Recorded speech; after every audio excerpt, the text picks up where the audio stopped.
సమాచార హక్కు కమిషన్ నియామకాల్లో నలుగురి పేర్లు పునఃపరిశీలించాలన్న గవర్నర్ సూచన ఉత్కంఠ రేపుతోంది.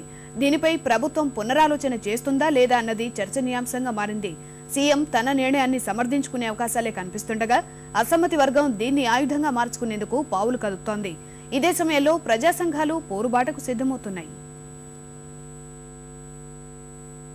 రాజకీయ పార్టీలతో సంబంధం లేని వారిని కమిషనర్లుగా నియమించాలన్న ఆర్టీఐ చట్ట నిబంధనలకు విరుద్ధంగా జరిగిన ఎంపికపై గవర్నర్ అభిప్రాయం ప్రకంపనలకు కారణమైంది. జనవరి 31న సీఎం అధ్యక్షతన జరిగిన ఎంపిక కమిటీ సమావేశంలో 8 మందిని ఎంపిక చేశారు. ఏకగ్రీవంగా ఖరారైన వీటికి ప్రతిపక్ష నేత చంద్రబాబు అసమ్మతి తెలుపుతూ లేఖ పంపడంతో ఏకాభిప్రాయం లేదన్న విషయం అప్పుడే స్పష్టమైంది.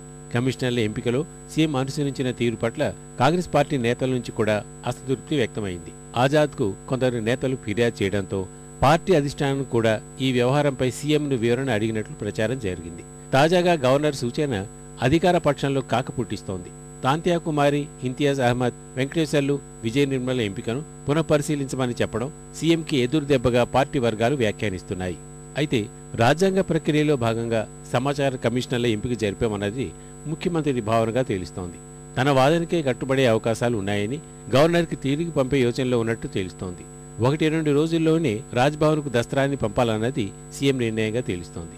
గవర్నర్ తన అభిప్రాయాన్ని చెప్పారని, దీనిపై ప్రభుత్వం సరైన రీతిలో వ్యవహరిస్తుందనేది ప్రభుత్వ వర్గాల వాదన. ఇది ఎదురు దెబ్బ అని అనుకునే అవకాశం లేదు, ఏమి నష్టం ఉండదు. ఒకసారి మళ్ళీ మాట్లాడుకొని చేసే అవకాశం ఉంటుండదు. దానికి పెద్ద తప్పు ఉంది, దాన్ని ఏదో ఇబ్బంది అనేది నేను అనుకోవడం. ఈ విషయాన్ని అసమ్మతి వర్గం ఆయుధంగా మలుచుకునేందుకు పావులు కదుపుతోంది. దీనిపై అధిష్టానానికి ఫిర్యాదులు పంపేందుకు సిద్ధమవుతున్నట్లు పార్టీ వర్గాల్లో ప్రచారం జరుగుతోంది. మరోవైపు సమాచార హక్కు ప్రచార ఐక్యవేదిక మాత్రం నేడు రాష్ట్ర వ్యాప్తంగా ఈ ఎంపికపై ప్రజా బ్యాలెట్ నిర్వహిస్తోంది. గవర్నర్ అభిప్రాయాలు తాము చేస్తున్న వాదనకు బలం చేకూర్చాయని చెబుతున్న స్వచ్ఛంద సంస్థలు ఆందోళనను మరింత ఉధృతం చేయనున్నాయి.